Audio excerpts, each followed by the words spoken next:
ये खास मैं पैगाम दे रही हूँ हैंडलर्स और न्यूट्रल्स को, बहुत हो गई है। 3 महीने में पाकिस्तान की हशर जो आपने किया है, कभी पहले पाकिस्तान में नहीं हुआ इस तरह। अभी भी आपको नहीं होश आएगी तो कब आएगी? जब अमेरिका की फोर्सेस आ जाएंगी इधर, फिर आप समझेंगे, या आप चाहते हैं कि आप उनको सारा कुछ दे दें। बिस्मिल्लाहिर्रहमानिर्रहीम। अस्सलाम वालेकुम नाज़रीन, एनबी न्यूज़ की तरफ से मैं आपका मेज़बान नवाज भुट्टो अपने कैमरामैन फुरकान नवाज साथ आपकी खिदमत में हाजिर हैं। नाज़रीन, बार काउंसिल्स के तमाम मुतालबात एक तरफ, तमाम फरीक़ैन के जो वकला थे उनके दलाइल भी एक तरफ, ताहम फुल कोर्ट के तश्कील के हवाले से सुप्रीम कोर्ट ने फुल कोर्ट की तश्कील के हवाले से यानी इस्तदा को मुस्तरद कर दिया है। नाज़रीन, इससे कबल सुप्रीम कोर्ट ने पाकिस्तान पीपल्स पार्टी और चौधरी शुजात की तरफ से फरीक बनने की दरख्वास्तें भी कबूल कर लीं, और इसके अलावा जो आज दलाइल सारा दिन हुए और उसके बाद जो अदालत ने उस पर रिमार्क्स दिए वो तमाम इंतहाई अहम हैं। और यूँ समझ लें कि इस वक्त पाकिस्तान की अदालती तारीख में एक इंतहाई, ये जो केस है ये इंतहाई अहमियत अख्तियार कर गया है कि इसके साथ पीडीएम की जो दीगर इत्तेहादी जमातें हैं वो भी बायकाट का ऐलान करती हैं या नहीं। नाजरीन, इस हवाले से अहम तफसीलात लेकर हम आपकी खिदमत में हाजिर हैं। अगर आपको हमारा प्रोग्राम पसंद आए तो मेहरबानी करके इसको सब्सक्राइब कीजिएगा, लाइक कीजिएगा और शेयर कीजिएगा।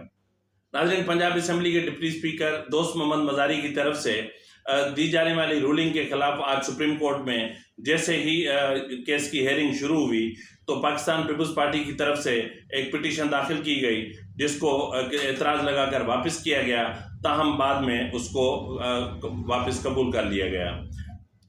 ताहम इसके अलावा काफ लीग के सरबरा चौधरी शुजात की तरफ से भी एक दरख्वास्त फरीक बनने के हवाले से एक दरख्वास्त दायर की गई थी, उस दरख्वास्त को भी अदालत ने कबूल कर लिया। और आज जो इंतहाई अहम जो सिचुएशन देखने में आई वो ये थी कि आज़म नज़ीर तारड़ जो खुद वफाकी वज़ीर कानून है, उन्होंने खुद दलाइल दिए, जबकि ये कानून के मुताबिक नहीं है। अगर उनको यहाँ पे आके नून लीग की तरफ से या अपनी जिस भी पार्टी से कोई ताल्लुक़ रखता है, अगर उसने अपनी ही पार्टी को या सुप्रीम कोर्ट में आके रिप्रेजेंट करना है तो फिर उससे पहले उसको इस्तीफ़ा देना पड़ता है। लेकिन आज आज़म नज़ीर तारड़ ने कोर्ट में आके दलाइल दिए और जिस पर अदालत ने उसको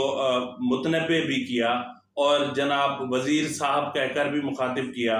मिनिस्टर साहब कहकर भी मुखातिब किया, लेकिन उनको शायद समझ में बात नहीं आई। ताहम जिस पर अदालत को ये कहना पड़ा कि हम किसी की ख्वाहिश पर जो है वो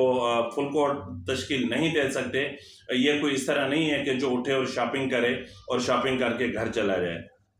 नाज़रीन, इस मौके पर सुप्रीम कोर्ट की तरफ से ये भी कहा गया कि अगर आपके कहने पर अगर हम फुल कोर्ट तश्कील दें तो ठीक है, अगर हम फुल कोर्ट तश्कील न दें तो ठीक नहीं है। इस तरह नहीं होता है, यहाँ बहुत सारे मामलात हैं जिनको देखना पड़ता है। ताहम नाज़रीन, एक मरहले पे चीफ जस्टिस सुप्रीम कोर्ट ने ये तक कहा कि देखते हैं कि अगर मामलात हद से ज़्यादा बढ़ते हैं तो फिर ऐसी सूरत हाल में फुल कोर्ट जो है उसको तश्कील दिया जा सकता है। ताहम फ़िलहाल जायज़ा लेना बहुत ज़रूरी है। नाज़रीन, आखिरी मरहले में जो चीज़ें सामने आईं उनमें ये था कि जो जज साहिबान थे उनकी तरफ से वाज़ेह मौक़िफ़ अख्तियार किया गया कि केसेस बहुत ज़्यादा हैं और इस वक्त जिनकी डेट्स और जो सब कुछ है उसको अगर हम मद्देनज़र रखते हैं तो फिर सितंबर से पहले कोई तारीख नहीं है और सितंबर तक अगर आप सितंबर तक इन मामलात को लटकाया नहीं जा सकता।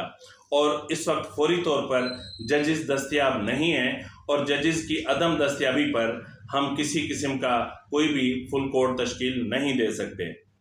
नाज़रीन, केस की समाअत के दौरान हमजा शहबाज के वकील इरफान कादिर ने जो है वो अदालत को मुखातिब करते हुए कहा कि इस वक्त ऐसा महसूस हो रहा है कि जैसे अदालत दबाव का शिकार है। ताहम इसको जो है वो ये मैं नहीं कहना चाह रहा कि या इसको मैं अदालत की बेतौकीरी न समझा जाए, लेकिन मुझे ऐसा महसूस हो रहा है।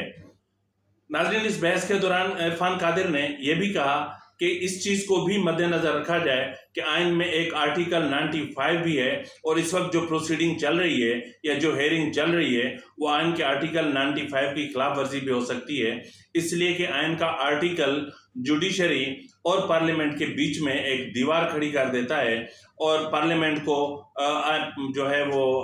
अदालती उमूर में मुदाखलत करने का अख्तियार नहीं रहता और कई मकामात ऐसे आते हैं जहां अदालत को पार्लियामानी उमूर में मुदाखलत करने का अख्तियार नहीं होता। नाज़रीन, इस मौके पर अदालत ने कहा कि अगर सियासी जमातें आपस में इत्तफाक कर लें तो अवाम के बहुत सारे मसाइल हल हो सकते हैं, जिस पर जो है वो इरफान कादिर ने जवाब देते हुए कहा कि अगर सुप्रीम कोर्ट के जो जज साहिबान हैं अगर वो मुत्तफिक हो जाएं तो भी बहुत सारे मसाइल हल हो सकते हैं। नाज़रीन, वाज़ेह है कि ये सुबह से ही तासुर मिल रहा था, यानी जैसे ही कोर्ट की हेयरिंग शुरू हुई वैसे ही तासुर मिल रहा था और बीच में जब एक ब्रेक आया तो उस वक्त जो है वो फवाद चौधरी ने एक प्रेस कॉन्फ्रेंस की और उस प्रेस कॉन्फ्रेंस में उन्होंने एक भरपूर तासुर देने की कोशिश की कि फुल कोर्ट की तश्कील का जो इस्तदा थी वो मुस्तरद हो चुकी है और अब इसी बेंच ने ये केस सुनना है।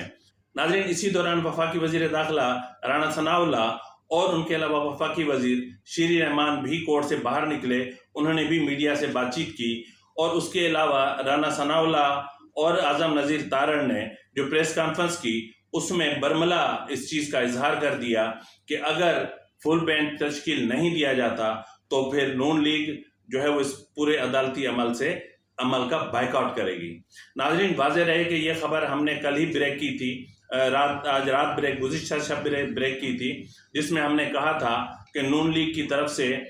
जो मुशावरत की गई है मौलाना फजल रहमान और आसिफ अली जरदारी के साथ, उसमें ये तय पाया है कि अगर मामलात को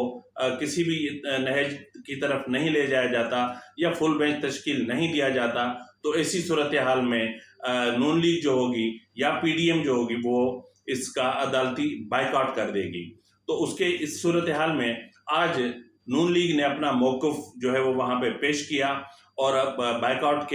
का ऐलान किया। राना सनाउल्लाह ने और क्या कहा आप खुद सुन लीजिए। हमारा ये जो है ये मुत्तफ़िक़ा फ़ैसला है पूरे इत्तेहादी जमातों का कि अगर फुल बेंच तश्कील नहीं दिया जाता तो हम फिर इस प्रोसीडिंग्स का जो है वो बाइकआउट करेंगे और हमज़ा साहब जो है वो इस पर फिर पार्टी नहीं बनेंगे। स्पीकर साहब उनकी अपनी चॉइस है कि वो फैसला करते, क्या फैसला करते जी। नहीं कोई धमकी धौंस नहीं, ये कोई धमकी और कोई धौंस नहीं है। देखें, ये जो तीनों चीज़ें तारड़ साहब ने जो है वो क्लियर की हैं। अब आप देखें कि अगर ये चीज़ें जो हैं इसी तरह से ये कॉम्प्लिकेशंस आगे चलती हैं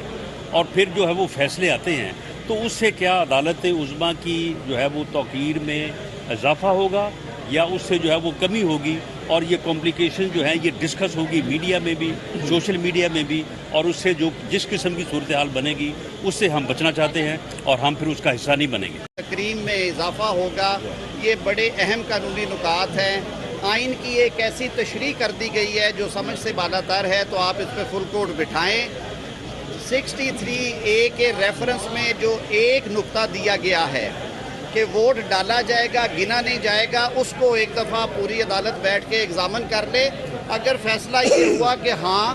ये कानून में हो सकता है कि वोट डले तो ज़रूर लेकिन गिना नहीं जाएगा, तो हम इंशाअल्लाह और अज़ीज़ पूरी अदालत ये फैसला दे सरे तस्लीम खम करके जाएंगे यहाँ पे। नाज़रीन, नून लीग को शुरू से ही इस बेंच पर एतराज़ था और उन्होंने अपने एतराज़ को बरमला जो है वो उसका इजहार भी किया। उसके हवाले से उन्होंने प्रेस कॉन्फ्रेंसेस भी की और आज सुबह पीडीएम की तमाम इत्तेहादी जमातों और दीगर जमातों और सिविल सोसाइटी, सहाफ़ियों और मतलब जितनी भी बार काउंसिल्स हैं उन तमाम ने जो है सुप्रीम कोर्ट से इस्तदा की कि ये इंतहाई अहम मामला है। 63A कोई मजाक नहीं है। 63A इंतहाई अहम और नाजुक मामला है जिसका जो है वो मुस्तकबिल पर बहुत गहरा असर पड़ने वाला है। इसलिए ज़रूरी है कि फुल कोर्ट तश्कील दिया जाए ताकि एक गैर जानिबदाराना फैसला सामने आ सके, लेकिन ऐसा नहीं किया गया। लेकिन नाजरीन, मसला ये है कि 63A ये वो बला है जिसको मैं मुसलसल कह रहा हूँ कि खुद सुप्रीम कोर्ट ने जन्म दिया था, खुद ही सुप्रीम कोर्ट ने इसकी इंटरप्रिटेशन की थी और उसी की इंटरप्रिटेशन के तहत 25 अरकान असेंबली को निशस्तें खोनी पड़ी थी। और इसी जो है वो 63A की वजह से यूसुफ रजा गिलानी सेनेट के चेयरमैन नहीं बन सके थे, और वो केस अभी तक इसी सुप्रीम कोर्ट में पड़ा हुआ है, लेकिन सुप्रीम कोर्ट के पास वक्त नहीं है कि उस केस को सुन सके। नाजरीन, यहाँ कई तासुर मिलते हैं, और जिस चीज़ का जज साहबान भी बरमला इज़हार करते हैं कि सोशल मीडिया पर उनके खिलाफ एक मुहिम चलाई जाती है, लेकिन यहाँ बहुत माजरत के साथ कि सोशल मीडिया को आप मुहिम चलाने का मौका ही फराहम क्यों करते हैं। अगर फैसले मेरिट पे हों और अगर तमाम चीज़ें मेरिट पे की जाएं, और अगर जज साहिबान गैर जानिबदार हों, और जस्टिस नसीम हसन शाह का ये कहना कि जज साहिबान को भी तो अपनी नौकरी प्यारी होती है, या तो फिर आप मुंसिफ बने या तो फिर आप सरकार के नौकर बने। अगर आपको तनख्वाह प्यारी है और सीट और ये ओहदा प्यारा है, तो फिर बहुत सारे सवाल तो उठेंगे कि जुडिशरी को जितना बजट दिया जाता है वो कहाँ और किस तरह खर्च होता है। फिर सवाल तो उठेंगे कि जुडिशरी को जितनी मराद दी जाती हैं उसको उनका क्या होता है। फिर सवाल तो उठेंगे कि जज साहिबान जो है वो अपने ही ब्रदर जज साहिबान के साथ क्या हशर करते हैं, जिस तरह जस्टिस काजी फायज ईसा और उनकी एहलिया सेरीना ईसा के साथ किया गया, और जिस तरह उनको FBR के और FIA के धक्के खाने पर मजबूर किया गया। जैसा कि इससे पहले वाले प्रोग्राम में मैं कह चुका हूं कि जस्टिस साकिब निसार का किरदार जो था, क्या वो सबके सामने नहीं था? क्या जस्टिस इफ्तिखार चौधरी ने या उसके बेटे ने जो कुछ मलिक रियाज के साथ मिलकर किया, क्या ये कोई ढकी छुपी बात है? क्या अरशद मलिक का मामले कुछ छुपे हुए हैं? नाजरीन, अगर हम इस तरह जुडिशरी पर आते हैं तो एक लंबी फहरिस्त है जो 1954 से शुरू होती है और इस वक्त 2022 तक चलती है। तो फिर जुडिशरी को भी चाहिए कि अपनी इस्लाह कर ले, ताकि सोशल मीडिया हो या कोई भी मीडिया हो, उनको इन पर उंगली उठाने का मौका ही ना मिले। तो बहरहाल नाजरीन, इस वक्त जो है वो देखना ये है कि PDM और उसकी जो दीगर इत्तेहादी जमातें हैं, नून लीग ने तो बायकाट का ऐलान किया है, अब वो अपने इस बायकाट पे कायम रहते हैं या नहीं, या फिर PDM की जो दीगर इत्तेहादी जमातें हैं वो नून लीग के साथ खड़ी होती हैं या नहीं, या इस बायकाट से PDM या नून लीग क्या खोते हैं क्या पाते हैं। और अगर पार्टी या साइड क्लोज करके और अदालत इस फैसले को या इस केस की समाअत को जारी रखती है, तो फिर उसका फैसला हमारे मुस्तकबिल पर या हमारे मुल्क की हमारी पार्लिमानी तारीख पर या हमारे पार्लियामेंट पर कितना असरअंदाज होगा, ये इंतहाई अहम सवाल हैं जिन पर हम सबको सोचना चाहिए। इसी के साथ ही अपने मेज़बान नवाज भुट्टो को इजाज़त दीजिए। अल्लाह हाफ़िज़।